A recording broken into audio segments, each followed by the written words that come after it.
amigos?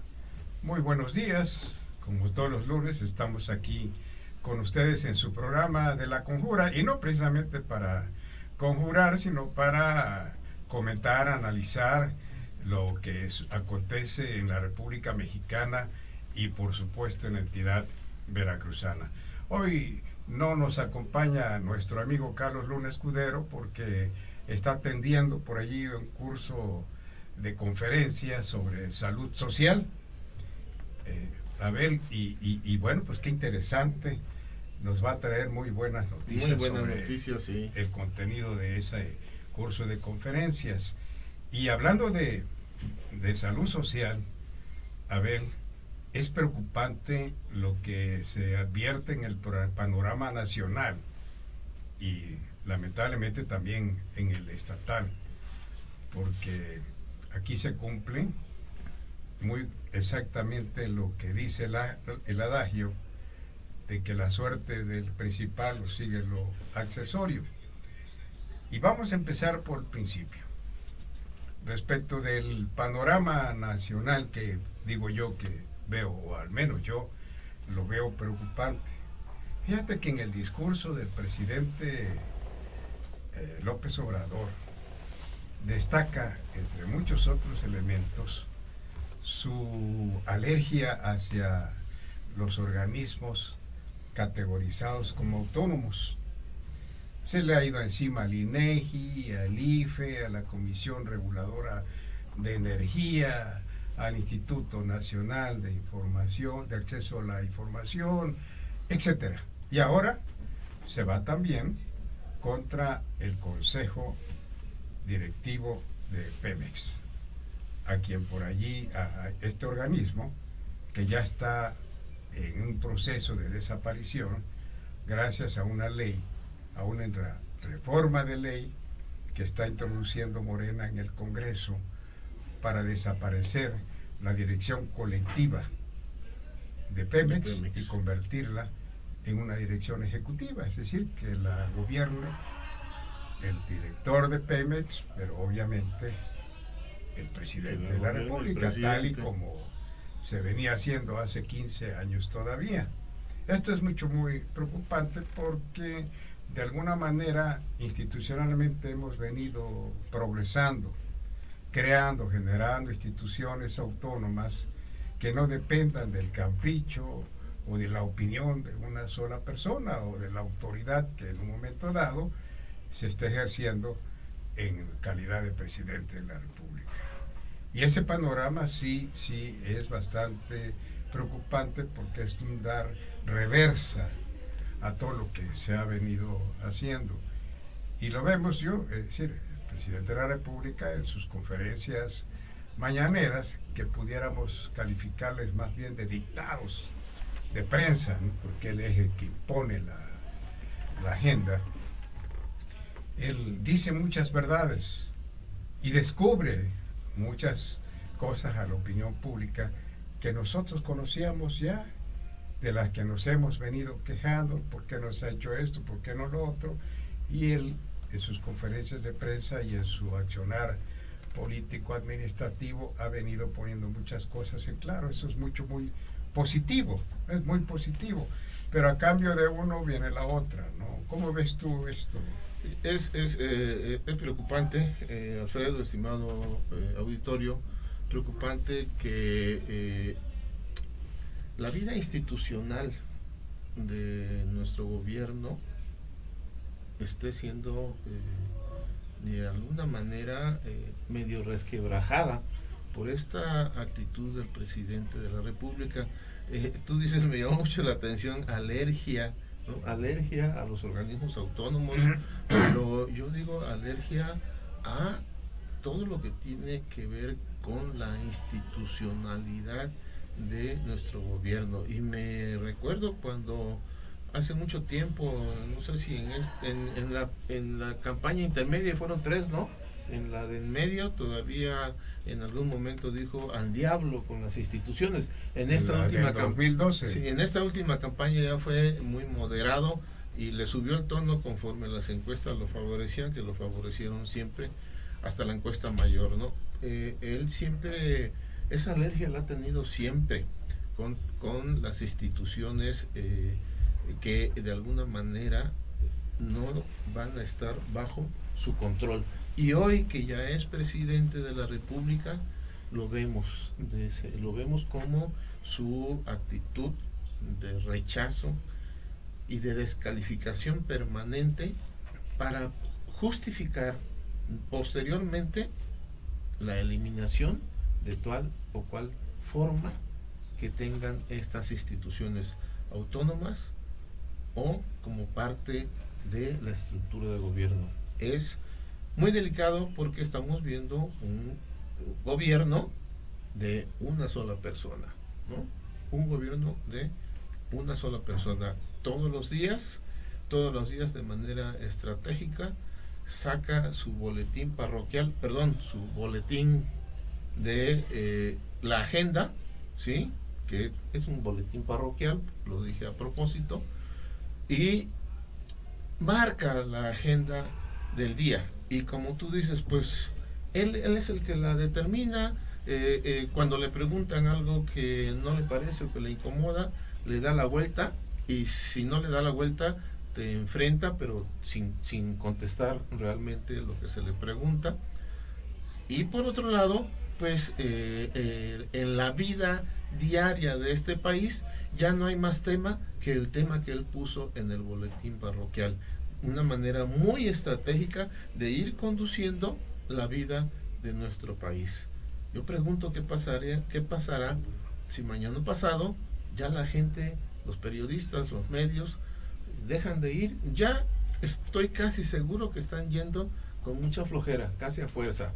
Bueno, no creo que vayan muy a gusto, porque es su trabajo. Sí, pero sí, claro, pero estar escuchando verdades a medias y que no les permitan realmente participar, la verdad que es muy desgastante y no te deja hacer tu trabajo. Sí, para los comunicadores es una empresa como de doble filo, porque por un lado requieren de la noticia, pues ahí sacan la jornada diaria de todo lo que abrevan ahí, cierto, medio cierto, en fin, lo que sea, pues es materia de primera de trabajo para ellos, ¿no? El presidente de la República, y sí, tiene razón, ir a sentarse ahí durante una hora y escuchar la voz del presidente durante todos los días, bueno, de lunes a viernes, pues es un auténtico trabajo.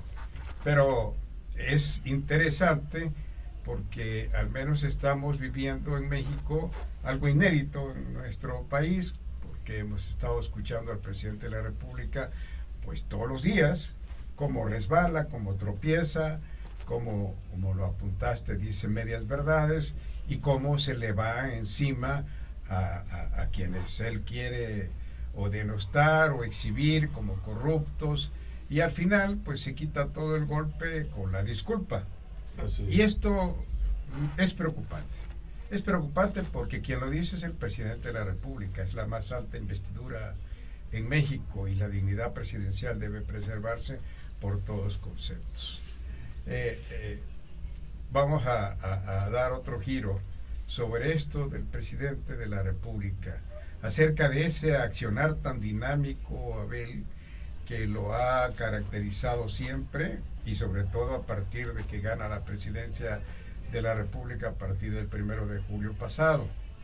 Cuando yo veo a López Obrador en su carácter de presidente transitar por todo el territorio nacional, viene a mi mente aquel otro presidente de la República que tuvimos de 1970-76, Luis Echeverría Álvarez. Que cumplió 90 y tantos años la semana pasada. Pues es el presidente, el expresidente más longevo en ese carácter en México.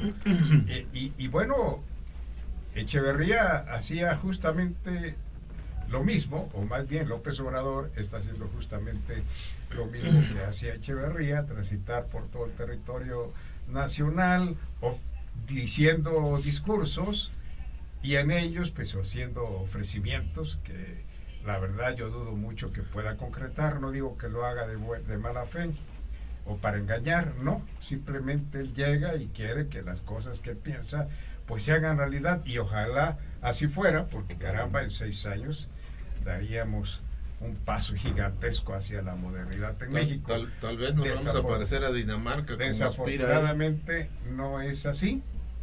No es así, porque hay una realidad que se opone y que está diciendo que, bueno, pues con voluntad, solamente con voluntad, no la vamos a poder transformar. Y entonces él llega a una población, ofrece caminos, reitera el apoyo en becas, a pensiones, etcétera, pero eso no es suficiente. Y me preocupa mucho porque el sábado estuvo en la tierra de donde es originario el Chapo Guzmán, y allí ofreció muchas cosas, entre ellas la construcción de un camino por ahí que va a poner en contacto y va a sacar de la pobreza a toda esa región. Qué bueno que así fuera, pero me preocupó mucho cuando escucho al secretario de Comunicaciones, Javier Jiménez Espriu, hablar en ese acto ante el presidente de la República y decir una nota extraordinaria para él, ¿no? Se va a dibujar, se va a pintar la raya divisoria de 5,000 y pico de kilómetros de carretera. Digo, qué bueno que se pinte las rayas, porque imagínate, de noche una carretera sin rayas, pues es peligrosísima, ya de suyo peligrosa, ¿no? Pero así como noticia, un anuncio de esa naturaleza, así como noticia, por favor, pues yo creo que si lo hubiera dado algún presidente municipal, bueno, pues está bien, sería una muy buena noticia, pero la está diciendo el secretario de Comunicaciones, el jefe de Departamento de Recursos Materiales, claro, de esa secretaría, claro, gustoso, sí, porque va a tener mucho trabajo. Entonces, que el anuncio, bueno, estaría bien. Entonces, eso es lo que preocupa realmente. Y es lo que preocupa, porque ya conociendo la experiencia histórica nacional con Echeverría, que después de 6 años únicamente heredó problemas y arcas semivacías y un problema de deuda, etcétera, y de crisis económicas a su sucesor López Portillo, bueno, pues ahora, ¿qué pudiera suceder? ¿Cómo la ves? ¿Sabes? Híjole, mira, es una situación bastante crítica, preocupante, por este asunto de tantos ofrecimientos, pero ofrecimientos que tienen que ver la mayoría con esa, aunque lo niegue él y su equipo, con esa gran tarea que se ha propuesto, más que nada, de hacer campaña para las intermedias y para la de 2024. Una serie de ofrecimientos con un carácter estrictamente clientelar. La mayoría de los anuncios que hace, al final de cuentas, tienen que ver con la atención, lo pongo entre comillados, la atención directa a cierto sector de la población. Y con lo que hemos venido viendo, lo que hemos venido observando, esta idea del presidente de realizar esos censos de bienestar, porque seguramente los censos que ha trabajado el INEGI y los censos de ciertos programas no sirven porque fueron hechos por la mafia del poder. Esa es la primera cosa preocupante. Todos los asuntos institucionales los hace a un lado, como venimos diciendo, y ahora él crea sus propios censos, que son, digo yo, los censos del buen votar, no los censos del bienestar. Esa es la parte preocupante, que en este momento el señor, en lugar de gobernar para sacar adelante un país como el nuestro, como un México, como nuestro México, está en su gran tarea de crear las condiciones para lo que viene. Eso para mí es lo preocupante. Claro, esa es mi óptica, esa es la visión que yo observo, porque por otro lado, a pesar de que ya tenemos un paquete económico 2019 autorizado, ¿sí? Está pendiente el Plan Nacional de Desarrollo, que yo creo que él no le va a hacer mucho caso al Plan Nacional de Desarrollo. A pesar de que ya hay el paquete económico 2019, no veo todavía con mucha claridad hacia dónde van el conjunto de políticas públicas que conduzcan al crecimiento y desarrollo de nuestro país. Veo ideas y veo planes específicos sobre cierta problemática que él quiere vendernos la idea de que va a atender en aras de combatir la corrupción. Me preocupa esa parte. No hay un conjunto de políticas públicas serias y coherentes. Ya lo planteé en algún momento y un chairo me rebotó diciendo, y antes sí había políticas públicas serias y coherentes. Dije, no, pues entonces ya mejor no hablamos, ¿no? Debemos entender que mucho de lo que ha venido planteando el presidente de la República está contenido en el diseño del nuevo Plan Nacional de Desarrollo. Sí, porque no puede oponerse. Lo van a tener que ir metiendo. O sea, ojo, tiene que va a ser así como que lo van a congruente, ir jalando. Tiene que ser congruente con esto, porque de otra manera lo que ha venido ofreciendo pues va a caer en el vacío si no se incluye en el programa, claro, en el Plan Nacional de Desarrollo. Pero vamos a un espacio y regresamos en un momento.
Bienvenidos a la mejor frecuencia de radio por internet, Sociedad 3.0 Radio, la radio en conexión con el mundo en conexión con la radio, Sociedad 3.0 Radio. Sintonízanos a través de nuestras diferentes plataformas, www.sociedad3.0.com y www.ibes.edu.mx, o también a través de Facebook. Encuéntranos como Sociedad 3.0.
La fuente de información que nos da la actividad del presidente de la República, y un punto que está en la agenda nacional es precisamente el asunto de las estancias infantiles, que de un plumazo solo porque, según dice el presidente, hay muchas irregularidades en su funcionamiento, en la concesión para que funcionen, en el dinero que se le aporta el gobierno de la República, pues simplemente desaparece el programa. Y tal ha sido la inercia del presidente, del gobierno de López Obrador, para tratar los problemas nacionales que está tratando, según él, de resolver. Y al final no se ha resuelto ninguno. Uno de ellos, y principal por el impacto económico que produjo en la República Mexicana, es el ataque al huachicoleo. Primero, provocó desabasto. Segundo, conjunto con el desabasto, trajo como consecuencia daños económicos por miles de millones de pesos en el centro de la República. Y el desabasto sigue. De repente desaparece de la agenda del presidente, por otras prioridades, el asunto del huachicol. Pero esto no quiere decir que la corrupción en ese ramo haya desaparecido. El problema sigue, no se ha resuelto. Los huachicoleros sí existen y están en plena faena. Y en una de esas faenas precisamente se dio el día de ayer en las cumbres de Maltrata, aquí en Veracruz, donde fueron detenidas 3 pipas que iban a Guajuapan de León, Jalapa, de Oaxaca, con un retén falso, y se las robaron. Bueno, pues ese huachicoleo, y ese es uno de los signos que vamos a seguir viendo, porque a cambio de evitar el huachicoleo en los ductos, pues se han adquirido pipas, y ahora el transporte del combustible va a ser a través de pipas. Es decir, si antes deambulaban por las carreteras nacionales 1000 pipas, pues ahora van a ser 4000 pipas. Echen ustedes cuántas de ellas van a ser robadas. Si antes le hacían un boquete al ducto, pues Así ahora es. se van a llevar. Y lo más grave, que va a poner en peligro a muchísima gente que transita por nuestras carreteras. Este es otro problema, es decir, está resolviendo o tapando un hoyo y se abre otro. Entonces, por lo pronto, ese problema no se ha resuelto. Vino de inmediato el bloqueo de las vías férreas en Michoacán, un mes con miles de millones de pérdidas, y casi paralelo al huachicoleo y a este bloqueo férreo, vinieron las huelgas en las maquiladoras en Tamaulipas y en la frontera.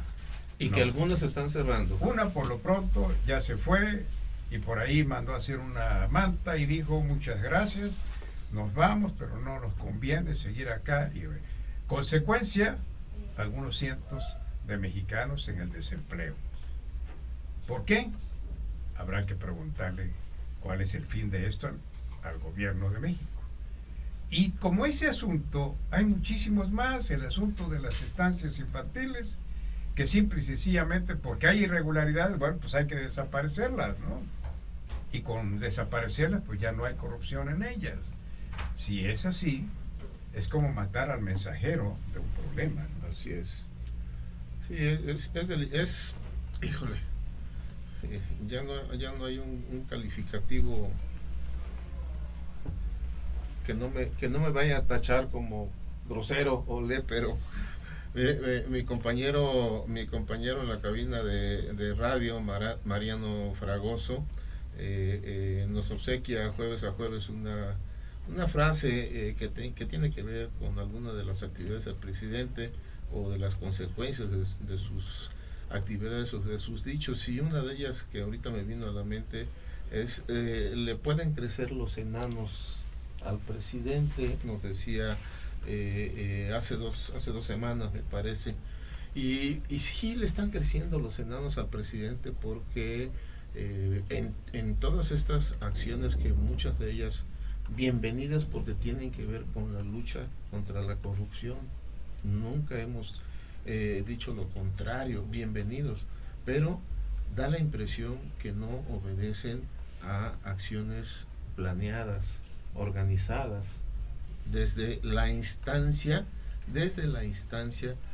responsable. De repente obedece al carácter, a la manera de pensar y de ser del presidente, que en algún momento dijo: yo voy a pensar siempre lo mismo, pero voy a actuar de acuerdo a las circunstancias, y así se está comportando, y le están creciendo los enanos. Esto es, las inconformidades, las protestas por cierto tipo de acciones. Le está saliendo el tiro por la culata, como decimos también coloquialmente, con este asunto. Primero, lo del huachicol. El origen de huachicol para muchos no sabemos que es atacar la corrupción y bienvenido, pero aparentemente una de las hipótesis más bien que existe fue una especie de caja negra para tapar lo que acababa de suceder en ese momento en Puebla, con el accidente del helicóptero donde perdió la vida la gobernadora de Puebla y su esposo. Caja china. Y pregunto yo, prometió e incluso invitó a instancias internacionales para que se investigara este caso, y pregunto, ¿se sabe algo a la fecha sobre ese tema? Nada, quedó bien cubierto con esa cortina de humo, con esa caja negra, y el ataque al huachicoleo ha traído un problema más allá del desabasto de gasolina como tal, desabasto de productos en el centro de la República, porque todo lo que nosotros necesitamos se requiere que llegue hasta tu mercado, hasta tu oficina, hasta tu casa, hasta la tienda de la esquina, a través de una moto, de una camioneta o de un tractocamión. Y el desabasto, con grandes pérdidas en la derrama económica que esto significa, no se le ha puesto atención. Y hay muchas manifestaciones en contra que son tapadas juntamente con el boletín parroquial diario del presidente. Luego tenemos el asunto de el bloqueo en las vías del tren. Esto tiene que ver ahora con el papel que el presidente de la República le quiere dar a la Coordinadora Nacional, haciendo a un lado al Sindicato Nacional. Nada más ahora quito a unos y le doy un papel, o le doy juego a otros, y los enanos le crecen, porque en ese sentido ahora le están exigiendo aunque estén cometiendo un delito, porque es un delito federal obstruir las vías de comunicación, en este caso las vías. Y le siguen creciendo los enanos cuando en el tema de las guarderías, en donde le reduce el porcentaje al 50% el apoyo, y además manifiestan que es mejor entregarle al padre de familia una cantidad, creo que es 1,660 pesos, una cosa así, y que él vea dónde cuidan a su hijo. Eso es realmente un desorden de una ocurrencia. Tú decías la semana pasada, Alfredo, lo que dijo el secretario de Hacienda, que los cuiden los abuelos, fue una ocurrencia. También es una ocurrencia el hecho de que ahora que los padres lo cuiden, ten el dinero tú directamente, ve cómo lo resuelves. Platicaba yo con un amigo, pues ahora resulta que los 1,600 pesos van a ser para pagar la letra de Coppel, ¿no? Porque así somos los mexicanos, vamos a recibir un dinero para un apoyo y lo canalizamos a otro. Eso ha pasado en muchos programas. Estos programas al final se terminó llamando Progresa, ¿no, Alfredo? Pero vino derivando en varios nombres, y la gente había un calendario para ir a distintos municipios a entregar estos recursos, y la gente ahí los iba siguiendo, y atrás de este programa de entrega se fueron instalando los famosos tianguis, y hacían su agosto los bares y cantinas de esos municipios, porque recibían el apoyo y sale. Las esposas tenían que andar atrás de los maridos para que no se metieran a la cantina. No es nuevo, pues ahora no se van a ir a la cantina, y eso quién sabe, pero se va a ir al pago de la letra de Coppel en lugar de pagar la guardería. Chueco derecho, la guardería venía funcionando, y si tenía deficiencias, si había corrupción, pues simplemente que lo resuelvan. Pues no ojalá, puede cerrar. Mira, ojalá persista. Perdón, de marcha atrás. Sí, ¿no? ojalá. Mira, atrás. en algún momento el que ahora ya es director del Fondo de Cultura Económica, Taibo II, dijo que iba a ir hasta el fondo del fondo, porque había corrupción. Que si descubren que hay corrupción, ¿van a cerrar el Fondo de Cultura Económica? pues se le viene el mundo encima. Pues es Se le viene el lamentable. mundo encima. Y cuando se están cometiendo una serie de torpezas en el CONACYT, el presidente con las manos en la cintura dice: la mafia de la ciencia le está haciendo la guerra negra, una cosa así, al CONACYT. Bueno, No acabamos con eso. no, es mucho lo de la agenda del presidente y es obvio que luego se tropieza. Y bueno, Pues se si tropieza nos todos los días. tropezamos cualquiera, pues no pasa, pero él es el presidente, ¿Es el presidente? de la República. Y en esa lógica, Abel, vamos a trasladarnos ahora al escenario del Estado.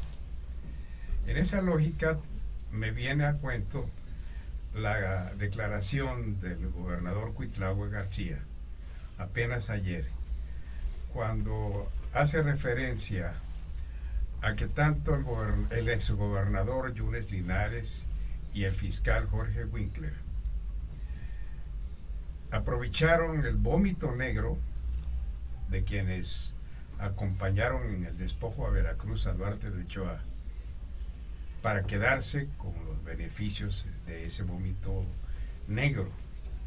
Esa es una acusación muy seria que debe ser respaldada con una denuncia, porque no se debe ni puede quedar, es el dicho de un gobernador.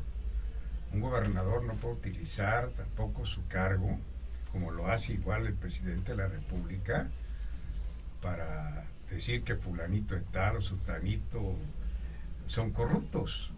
O sea, hay que denunciarlos, hay que meterlos a la cárcel. La corrupción en sí no está tipificada como delito aún, pero sí sus efectos, sí las acciones de corrupción están tipificadas, cada una de ellas tiene un nombre: el desvío de recursos públicos, el enriquecimiento ilícito, el crimen organizado, la delincuencia organizada, etcétera.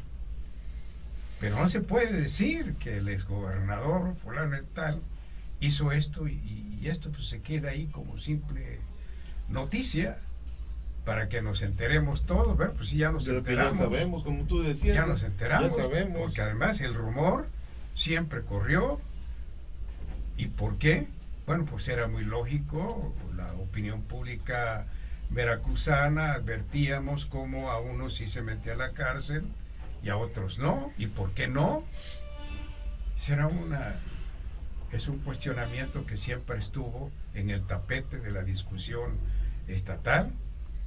Y ahora lo dice el gobernador. Bueno, pues ojalá presente las pruebas y ojalá presente la denuncia, porque esto no puede quedarse en una simple declaración de prensa. Porque es el gobernador, simple y sencillamente porque es el gobernador y porque se requiere seriedad, por dignidad en el cargo. Hay que darle muchísima sobriedad a esto. Y el discurso de un gobernador, el discurso de un presidente de la República no se puede quedar en una declaración simple de que se llevaron el dinero. No, pues hay que comprobarlo. ¿No podemos acaso decir, bueno, en el mundo del periodismo se dicen también muchas cosas y es criticable además porque luego se escriben cosas sin ningún fundamento? Sin fundamento, ¿no? Hay que darle seriedad si queremos superarlos, por supuesto. Si queremos superar una relación gobierno-ciudadanía, ciudadanía-gobierno, pues tenemos que empezar por convertirnos en gente seria cuando declaramos. Y si se es gobernador, con muchísimo mayor razón. Ojalá Cuitlahua García asuma esa responsabilidad con una denuncia, porque ya está en los medios. Ya está en los medios. ¿Qué ocurre si el exgobernador le dice: gobernador, presente la denuncia y compruébemelo? Y si no lo denuncia, y si no lo comprueba, imagínense ustedes, ¿para qué? No hay necesidad. Y debemos suponer que Cuitlahua García tiene el dato duro. De otra manera no lo hubiera declarado. Y si tiene dato duro, para no incurrir en omisión, tiene que presentar la denuncia. De otra manera va a quedar muy mal. Y no queremos que el gobernador de Veracruz quede mal, porque ahí vamos 8 millones de habitantes, de veracruzanos, que queremos ya por fin ver la luz del otro lado del túnel. ¿O cómo la ves? No queremos que quede mal el gobernador, pero es altamente preocupante para los 8 millones de veracruzanos que ya son ¿cuántos? 2 meses, ¿no? Alfredo, ¿no? 2 meses y medio. Sí, 2 meses y medio. A 2 meses y medio no hemos visto a un gobernador manifestando a la población que va a hacer tal o cual acción en determinadas dirección del desarrollo que aporte al crecimiento económico de Veracruz y a su desarrollo. Esta es la parte de la sociedad que se beneficia con ese crecimiento económico.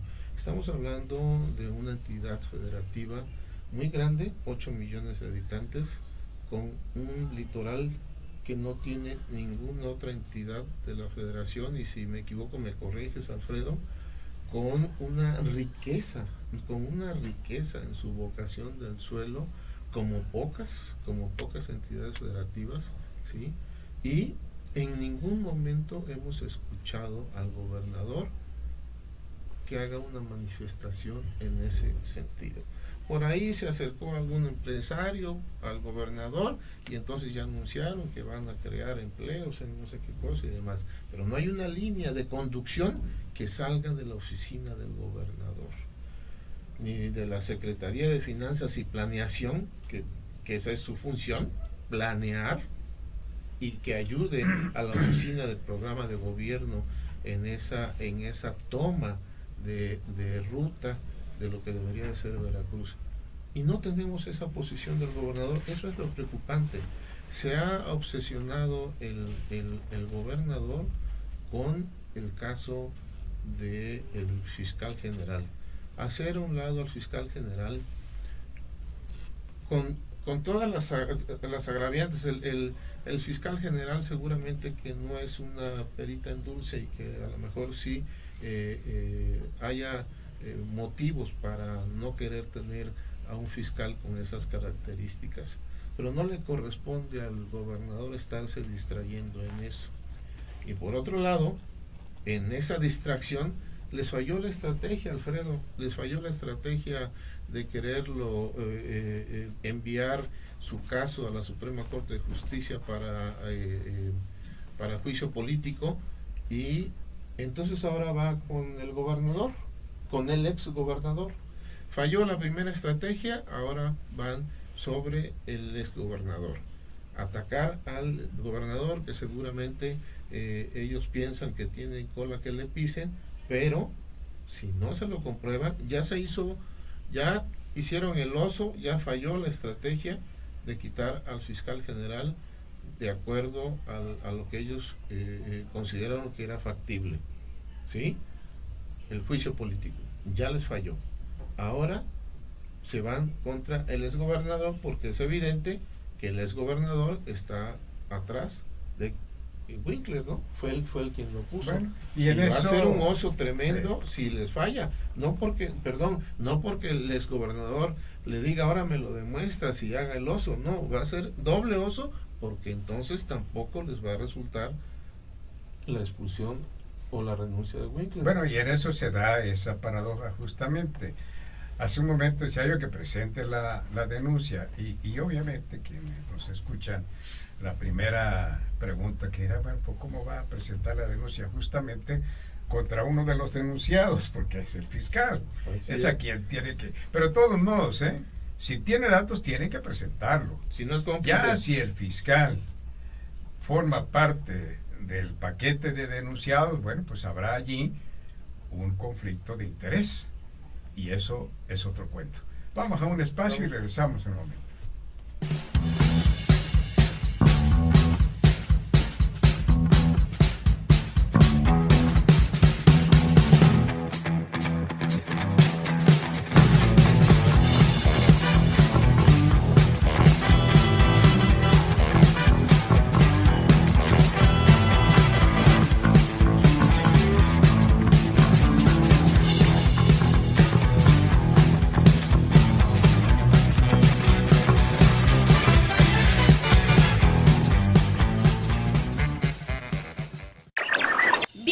Bienvenidos a la mejor frecuencia de radio por internet, Sociedad 3.0 Radio. La radio en conexión con el mundo en conexión con la radio. Sociedad 3.0 Radio. Sintonízanos a través de nuestras diferentes plataformas www.sociedad3.0.com y www.ives.edu.mx, o también a través de Facebook. Encuéntranos como Sociedad 3.0.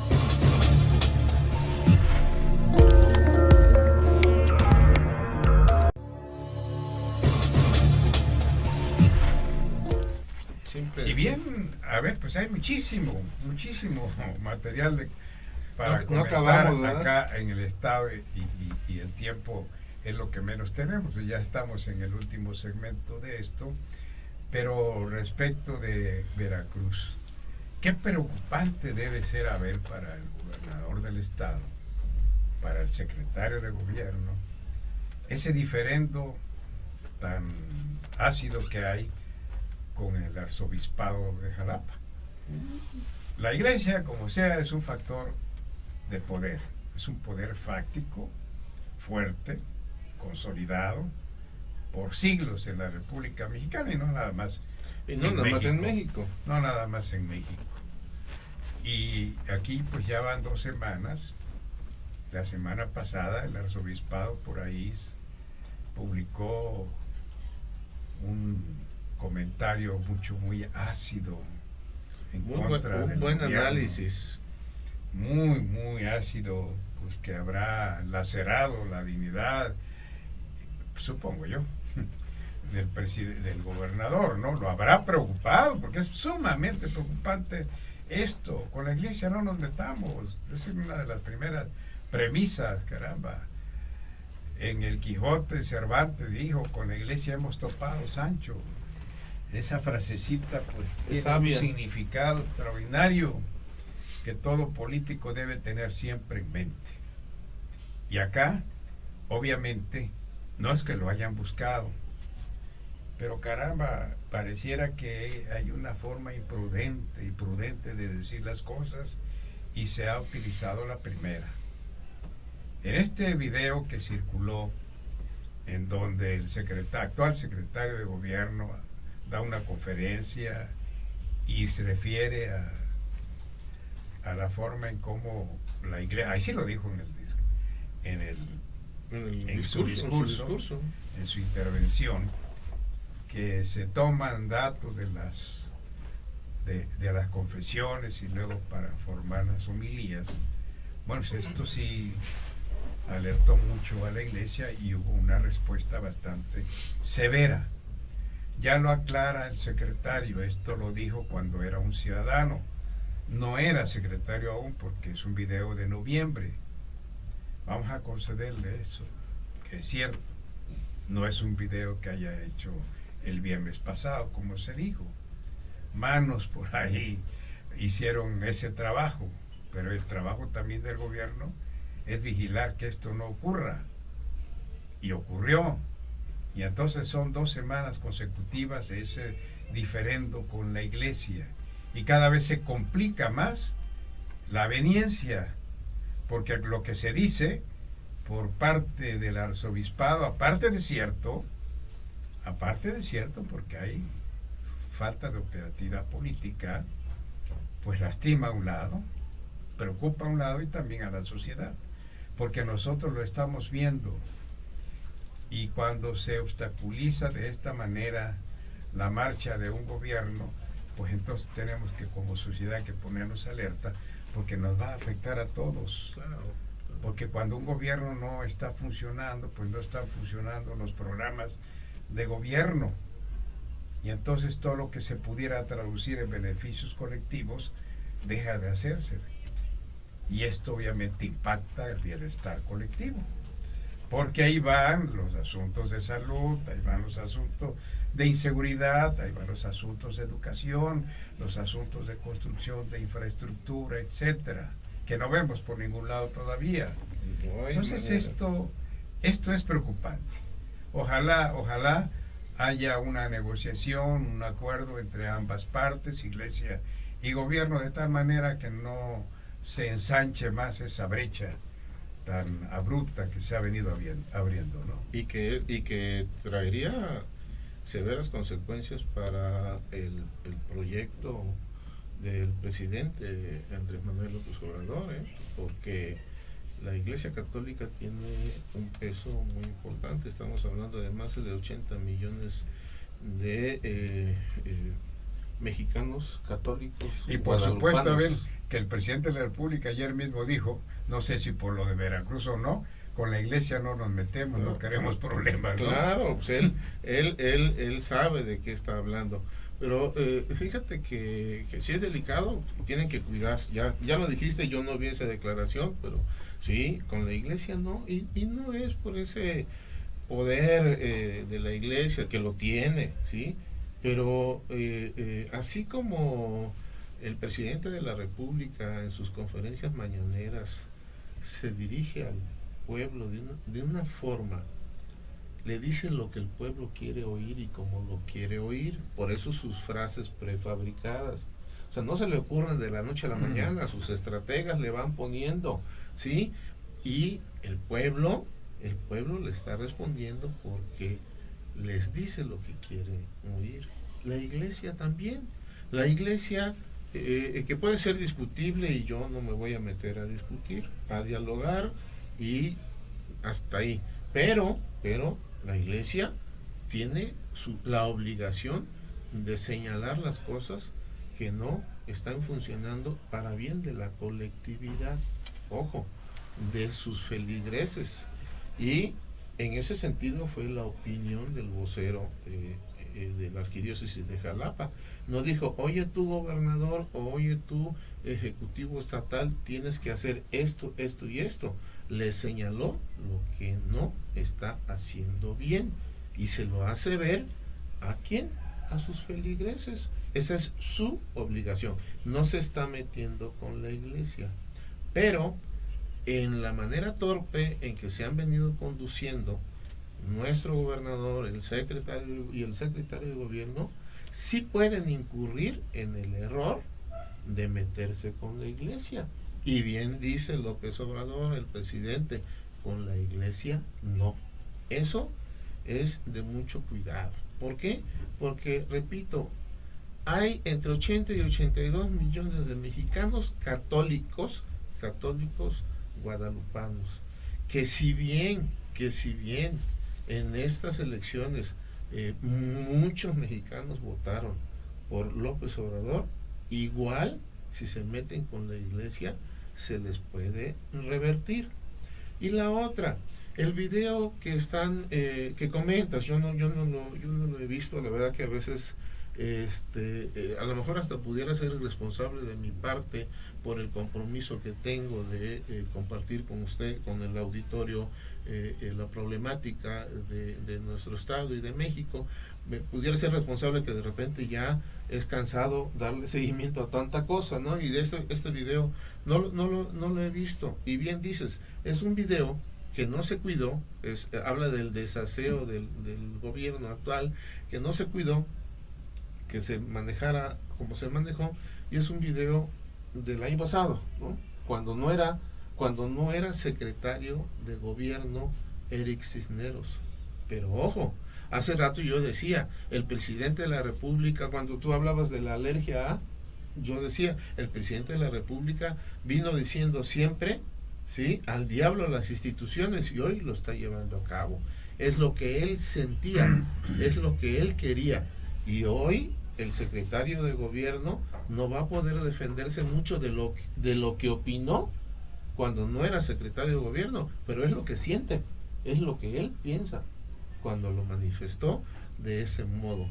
Y eso es lo delicado, que por mucho que lo quiera matizar, eso es lo que él siente, es lo que él piensa, y tendrá que sentarse con la arquidiócesis, con los representantes de la arquidiócesis de Jalapa, y ponerse de acuerdo en cómo manejar el asunto. Si cometen la torpeza de agredir a la iglesia, de sí meterse con la iglesia, las consecuencias pueden ser totalmente contrarias al proyecto de Morena. En ese sentido va justamente su aclaración de que aún no era funcionario. Y creo yo que tiene razón en hacer el apuntamiento, porque una cosa es que lo diga como un profesionista ocupado en estas cosas y preocupado, allá como funcionario, porque como funcionario involucra al gobierno.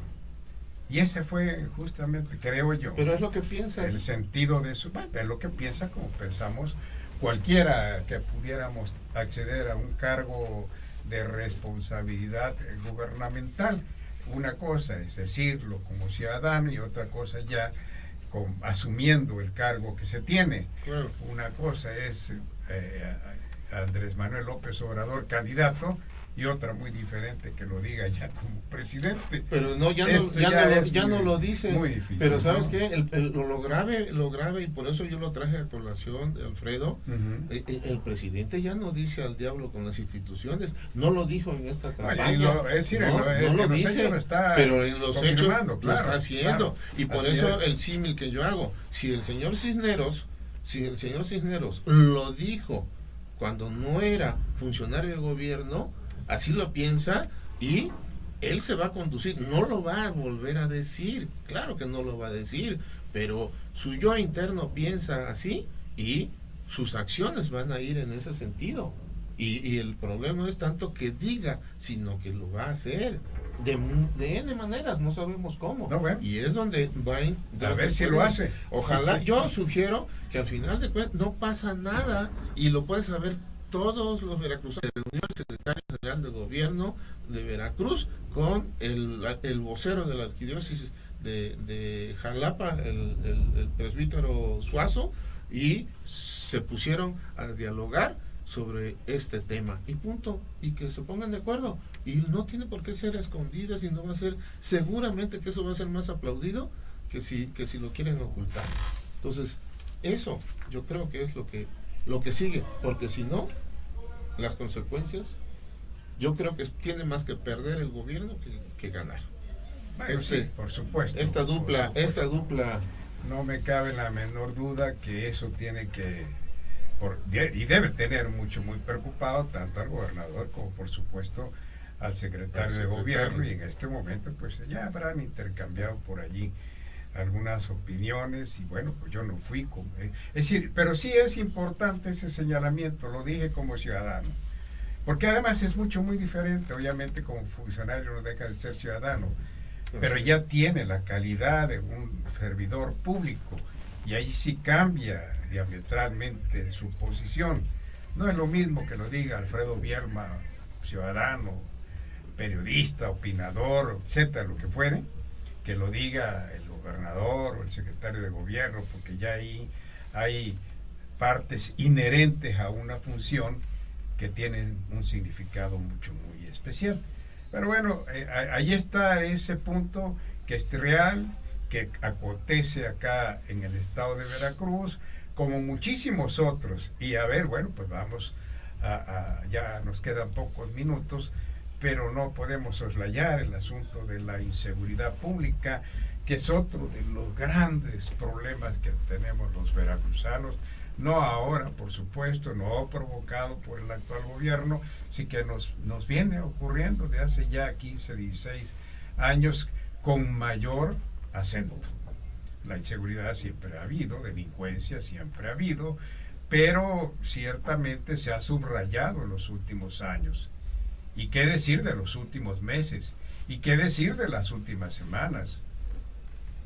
Y concretamente lo que acaba de pasar en Coatzacoalcos. Cuando el gobierno de México, cuando los encargados de la seguridad pública nacional para combatir la delincuencia en México, dejaron fuera a Veracruz de su programa de enviar fuerzas especiales.